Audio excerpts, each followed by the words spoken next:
idea. Normally I'm building something that someone else has designed. It's great when a client comes to you and they trust your ideas and your knowledge that you bring to the table, and you're able to produce something special. By contrasting the white with the timber, I think that really works, as well as the panelling. That's the idea behind the flyover design, is it gives you a lot more height.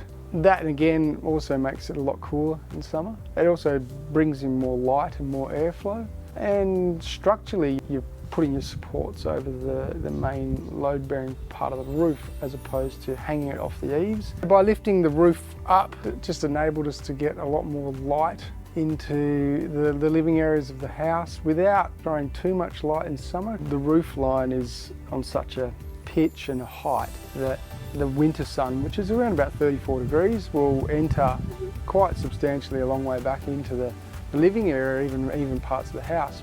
Building something so that it's low maintenance, in that the products that are most exposed to the weather aren't going to need replacing or painting. Creativity. The idea behind the beam being cut back in under the structure enables it to be tucked away out of the weather. The eaves projecting past enables good protection, whether it be sunny or rainy. It won't really see too much weathering. If it's well thought out, it doesn't need to be expensive. In fact, it can be less expensive because it doesn't need replacing in 10 or 15 years. It's something that lasts 30, 40, 50, hundreds, hopefully.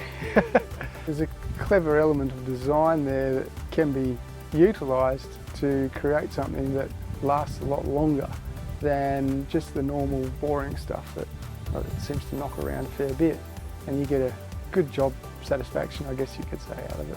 When you're allowed to use some ideas that have been floating around in your head for quite a while and implement them, and they work and people notice them, it's quite rewarding. You quite often find you get a really unique and special result. The new structure frames our wonky tree to make it an interesting focal point. It's been finished for about a month now, and we're beyond stoked with how it's turned out, utilising our light exposure in a modest property. As a result, we find ourselves practically living outdoors in this energising space that we plan on enjoying for a very long time.